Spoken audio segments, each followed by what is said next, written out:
देखो transportation in animals and plants में मैंने आप लोगों को कराया था बहुत कुछ।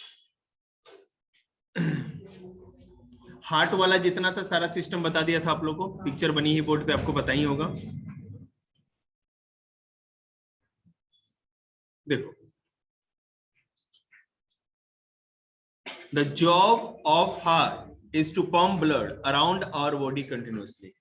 हार्ट का जो सबसे मेन काम है वो हमारे बॉडी में, पूरे बॉडी के हर पार्ट तक ब्लड को कंटिन्यूअसली पंप करते रहने का काम है उसका, ठीक है। All the arteria and ventricles of the heart contract and relax at appropriate time and make the heart behave like a pump। बेटा वो साइंस वाला चैप्टर रीड कर लीजिए, आप निकालो बेटा वो साइंस। हमारे बॉडी में जितना भी जो आर्टरीज होती है और वेन्स होते हैं, वेंट्रिकल्स होते हैं, ये सब क्या करते हैं, ये ब्लड को पंप करने में हेल्प करते हैं, ठीक है। The heart is not a single pump, actually the heart is a double pump. Heart में सिंगल पंप नहीं होता, डबल पंप होता है, आपको पता ही है। एक वेन्स के द्वारा, वेन्स के थ्रू, और दूसरा आर्टरी के through. The left side of heart and the right side of heart act as two separate pump. Left और राइट दोनों अलग अलग टाइप के पंप की तरह काम करते हैं।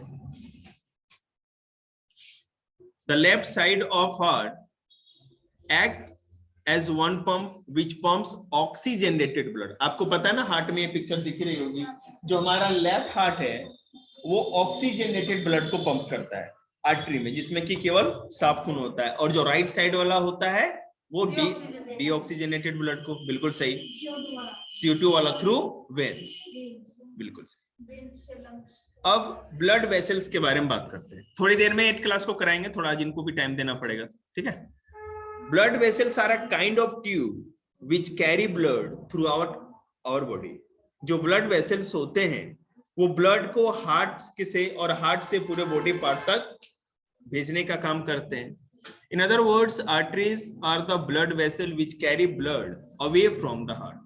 हार्ट से खून को या ब्लड को दूर लेके जाना, बॉडी के हर पार्ट तक लेके जाना, ये काम कौन करता है, आर्टरी करती है, ठीक है। The artery lie quite deep under our skin and hence they are not seen easily। हमारी जो आर्टरी होती है, जैसे आपने बताया था ना कि जो हमारी जो नसें होती हैं ब्लू कलर वाली दिख जाती है, तो वेन्स है जो ऊपर होती है, लेकिन आर्टरी हमारे मसल में, मतलब स्किन के बहुत नीचे होती है, इसलिए हम लोग उसको नहीं देख सकते।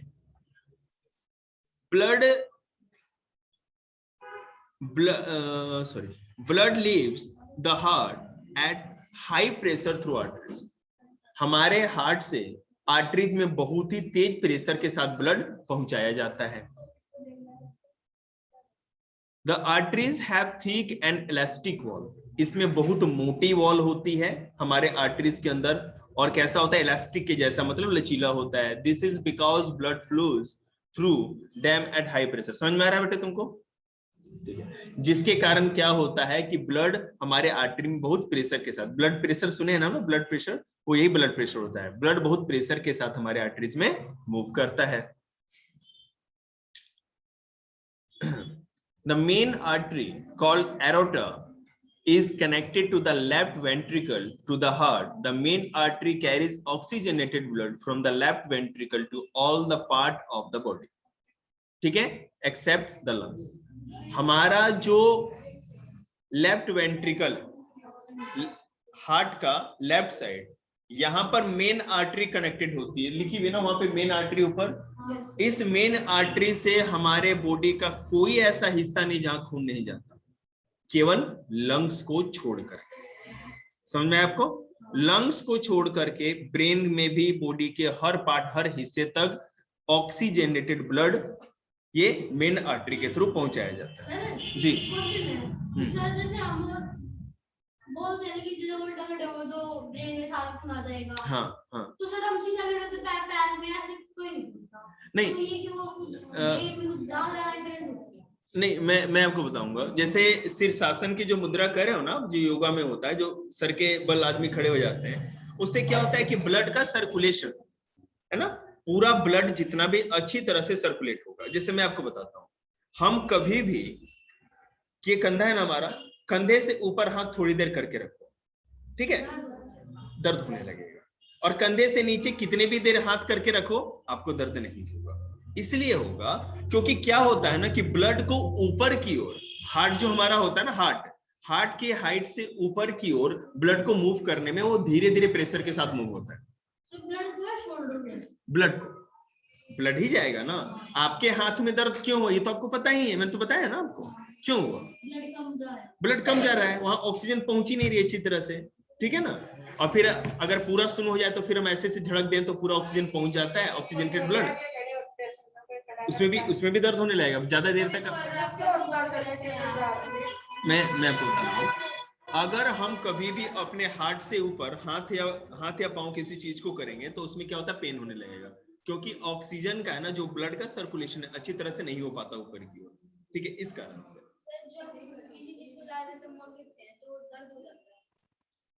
हाँ, तो हमारे जो मसल्स होते हैं ना, टिश्यू या जो सेल्स होते हैं वो वहां मर जाते हैं, चोट लगती है उसको, इस कारण से ऐसा होता है।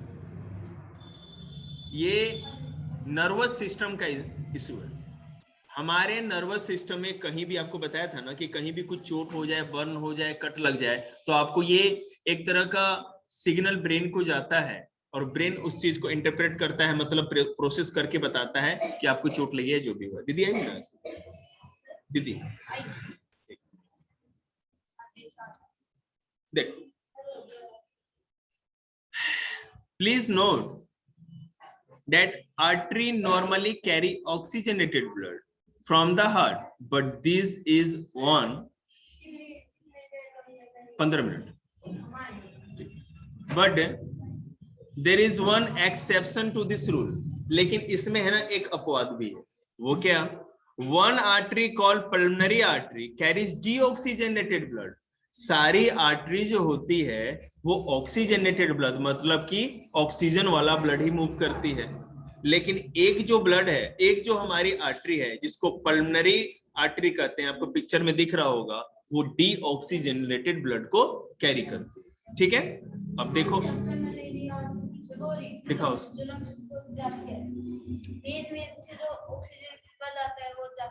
ठीक है। अब मैं बता दूंगा ना, यहां सुनो ना, मैं बता रहा हूं। From the heart to the lungs, pulmonary artery, देखो हमारा जो राइट वेंट्रिकल है, राइट वाला हार्ट का जो हिस्सा है, इसमें कैसा खून रहता है? डीऑक्सीजनेटेड, क्योंकि वेन्स जो होती है, मेन वेन है ना, देखो मेन वेन पूरे बॉडी से आके यहाँ पर क्या करती है, मतलब CO2 वाला या डीऑक्सीजनेटेड ब्लड यहाँ पे भर देती है, फिल कर देती है। अब यहां से ये जो डीऑक्सीजनेटेड ब्लड है ये तो बाहर निकलेगा ना, हार्ट, ये कहाँ जाएगा? लंग्स को जाएगा। लंग्स इससे CO2 गैस को बाहर मूव कर देगी और लंग्स ही फिर इसमें दोबारा क्या डाल देगी? ऑक्सीजन। बात समझ में आ रही है? तो पल्मोनरी आर्टरी जो है, यही हमारे हार्ट से डीऑक्सीजनेटेड ब्लड को पल्मोनरी आर्टरी ही लंग्स को भेजती है। बस याद रखिएगा इस बात। समझ में आया साक्षी? ओके। ये आर्टरी तो छोटी होती होगी बहुत। छोटी तो बेटा, हाँ बिल्कुल, और क्या। Okay. The veins are less deep than artery and hence can be seen easily. Sorry, मैं थोड़ा और ऊपर बताऊं आपको, ठीक है।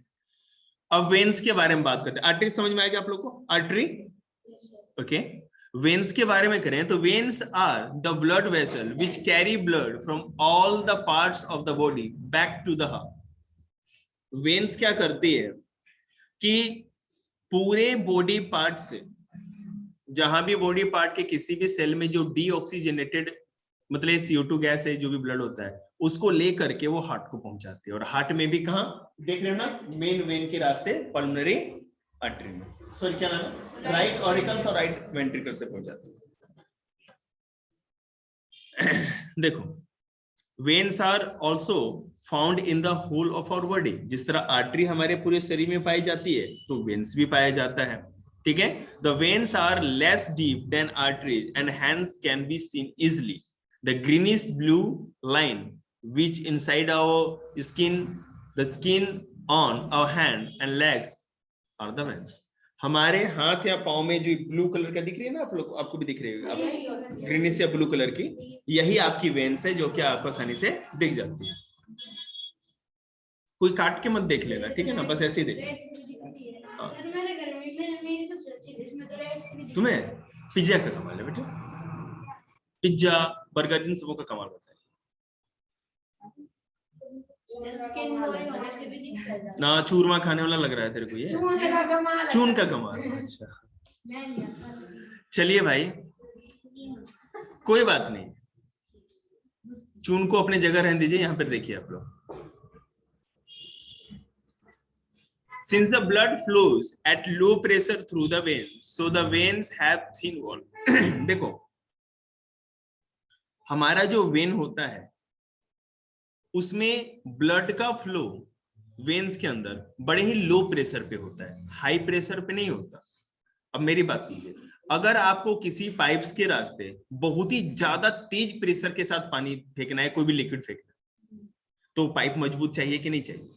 मजबूत चाहिए, नहीं तो ज्यादा प्रेशर में है ना उसके फटने का भी डर है, ब्रस्ट करने का। तो हमारी जो आर्टरी होती है, आर्टरी में जो ऑक्सीजनेटेड ब्लड होता है वो बहुत ज्यादा प्रेशर के साथ फ्लो होता है उसका। इसी कारण से आर्टरी का जो आर्टरी बनी होती है उसके अंदर की मसल जो होती है बहुत ज्यादा थिक होती है, मोटी होती है। लेकिन हमारे वेन्स में लो प्रेशर पे ये डीऑक्सीजनेटेड ब्लड जाते हैं, इसलिए इसका जो वॉल होता है पतला होता है, उतना मोटा नहीं होता है, क्योंकि इसको तो मतलब ज्यादा प्रेशर से आता ही नहीं है, तो फटने का भी डर नहीं रहता। समझ में आ रही बात आप लोग? Okay. Veins normally carry deoxygenated blood. को पता है आर्टरी ऑक्सीजनेटेड ब्लड कैरी करती थी और veins deoxygenated blood from the body organ, but there is one exception to this rule. One vein called pulmonary vein carries oxygenated blood. देखिएगा यहाँ पे जो pulmonary vein देख रहे हैं ना, ये वाला, ये oxygenated blood को कैरी करता है। और ये क्या करता है देखिए, pulmonary vein carry oxygenated blood from the lungs is to the vein. वो लंग से ऑक्सीजनेटेड ब्लड, मतलब जैसे मान लो कि लंग्स ऊपर हो गया ना, ऊपर लंग्स है, ठीक है, ये क्या हुआ कि पल्मोनरी आर्टरी से वो डीऑक्सीजनेटेड ब्लड लंग्स को चला गया, लंग्स ने CO2 गैस को बाहर कर दिया और फिर उसको ऑक्सीजन देकर के फिर यहाँ पे लेफ्ट साइड में भेजा, लेफ्ट साइड में भेजा, तो वो ऑक्सीजनेटेड ब्लड को पल्मोनरी वेन लेकर के आती है। और हमको पता है कि वेन्स क्या करता है, वेन्स तो हमेशा डीऑक्सीजनेटेड ब्लड को लेके चलता है, लेकिन पल्मोनरी वेन एक मात्र ऐसी वेन है जो कि डीऑक्सीजनेटेड नहीं, ऑक्सीजनेटेड ब्लड को लेके चलती है। और पल्मोनरी आर्टरी, पल्मोनरी लग गया ना, समझो कि अपोजिट हो गया। आर्टरी है तो गंदा खून लेके जा रही है और वेन है तो साफ खून लेके आ रही है। बात समझ में आ गया? अगर पल्मोनरी लगा हुआ तो है तो। जी बोलिए सर, आपने बताया कि 3 चीज होती है, आर्टरीज, वेन्स और कैपिलरीज। आ रहे हैं हम लोग, कैपिलरी की बात हो रही है, अब कैपिलरी पे आ गए। ये ना मतलब भूल जाता हूं, आपने पूछी थी जब भी।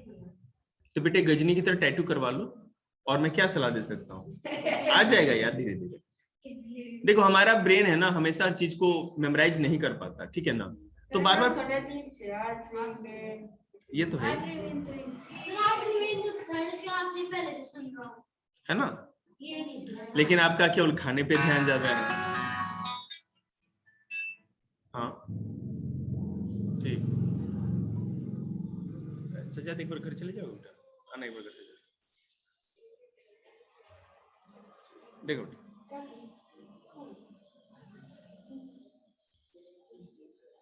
देखो,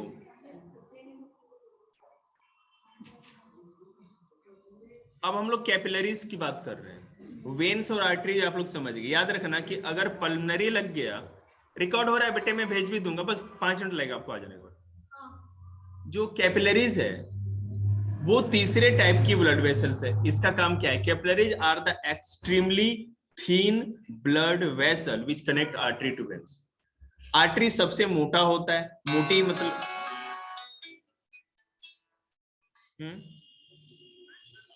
ना, नहीं नहीं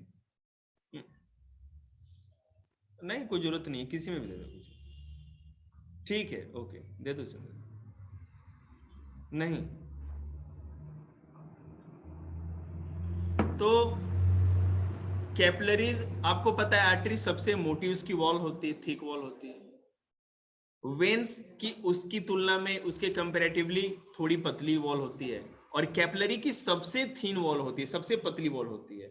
और कैपिलरी का एक ही काम है, आर्टरी को वेन से कनेक्ट करना। जोड़ना, बात समझ रहे हैं? अब देखिए होता कैसे है। सर मतलब कैपिलरीज फट भी सकती है बहुत सारी जैसे कंपेयर टू आर्टरीज। हाँ बिल्कुल फट सकती है। सर एक बात, उसमें जो पैर की नस दर्द दर्द होने लग जाता है, सर वो मुड़ जाती है, सब बोलते हैं। नहीं मैं बता रहा हूँ नस मुड़ती नहीं है, सर ऐसे अच्छे से बैठो, डांगरों की तरह नहीं। देखो उसमें क्या होता है, नस में कभी भी जब पेन होता है हमारे जो भी वेन्स में, उसका कारण होता है ब्लॉकेज का। अगर मान लो नस कहीं दबी हो, हमारी जैसे बोन्स होती है ना, अंदर बोन से स्केलेटन है, तो उस हड्डी के अंदर या बोन से ज्वाइंट्स के अंदर भी कोई नस दब जाती है ना, तो उससे भी होता है। बढ़ते उम्र में आज के डेट में अभी लेडीज लोगों का है ना, जैसे 40-45 साल के बाद ही कभी कमर में या क्या कहते हैं पाँव में ज्वाइंट्स में ना बहुत ज्यादा पेन होना स्टार्ट हो जाता है। मेरी मम्मी तो बोलती है ऐसे करते हैं। हाँ मतलब ऐसे हर बार नहीं छूटेगी ना, जैसे मान लो कि सीवियर प्रॉब्लम है आपको, जैसे है ना 40-45 कितने होते हैं? 40-45। पागल है क्या, 40-45 भी नहीं समझता, 40 to 45 ईयर्स, और क्या फिर 40-45 कितना होता है, ये कौन सा क्वेश्चन है? कोई बात नहीं, तो आनी चाहिए ना बेटे, इंग्लिश भी तो उतनी नहीं आती है आपका हिंदी बिल्कुल नहीं आना कोई बहुत ज्यादा बड़ाई की बात नहीं है, ये मत सोचिए कि बहुत ज्यादा बड़ाई होगी इसमें। ब्रिटेन में थोड़ी रहना है। ये साइंस भी प्रूव कर चुकी है कि इंटेलेक्चुअल पर्सन वो होते हैं जो मिनिमम कम से कम 2 लैंग्वेजेस पे जिनका कमांड हो, एक लैंग्वेज पे नहीं, एक लैंग्वेज वाले तो बहुत लोग हैं। कमांड, कमांड समझते हो कितना बड़ा वर्ड है? अभी लिखने के लिए कहेंगे तो 76 गलतियां कर दोगे। बोलने में हर लाइन में गलत, लिखने में हर लाइन में गलत, इसको कमांड कहते हैं। सर हिंदी इंग्लिश सब तुम्हारी ऐसी है।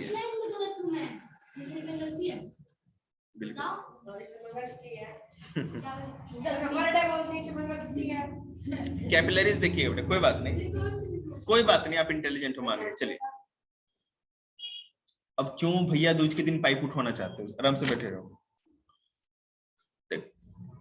Capillaries are always present in between the artery and veins in our body. हमारे आर्टरी और वेन्स के बीच में कैपिलरीज होती है, ठीक है। Are present throughout our body, every cell of the body is near a capillary. हमारे बॉडी का जो भी सेल होता है वो कैपिलरी के ही नजदीक होता है। The capillaries have extremely thin walls which allows substances to pass from blood into the body cells and also from body cell into the blood. Capillary की जो वॉल होती है वो इतनी थिन, इतनी पतली होती है, ठीक है, कि हमारे सेल से ब्लड के अंदर और ब्लड से सेल के अंदर चीजों का एक्सचेंज होता रहता है। जैसे मैंने आपको बताया था कि हमारे सेल के अंदर आफ्टर रेस्पिरेशन, श्वसन हो जाने के बाद वेस्ट मटेरियल बचता है ना, जैसे यूरिया हो गया, CO2 गैस हो गई, तो उस सेल से हमारे ब्लड में कैसे आता है, उस सेल के पास कैपिलरीज लगी होती है आसपास, और उस सेल के जो वॉल होती है, सेल मेम्ब्रेन बाहर की जो वॉल होती है और इसकी कैपिलरी की जो वॉल होती है बहुत ज्यादा पतली होती है, तो आर पार लिक्विड आराम से जा सकता है। तो ब्लड से, ब्लड के द्वारा जो भी ऑक्सीजन या ग्लूकोज सेल को जाना है वो चला जाता है, कैपिलरीज के थ्रू ही जाता है। आर्टरी कैपिलरी को पहुंचाती है, कैपिलरी आगे पहुंचा देती है, और कैपिलरी फिर क्या करती है, सेल के अंदर से जो भी चीजें वेस्ट मटेरियल होता है वो उनको दे देती है। मैं इसको एक पिक्चर बना के दिखा सकता था, ठीक है, और टाइम इसको मैं नेक्स्ट साइंस के क्लास में करा दूंगा, आज इतना ही रखते हैं, आप लोग जा सकते हैं। एक और बात बता दो।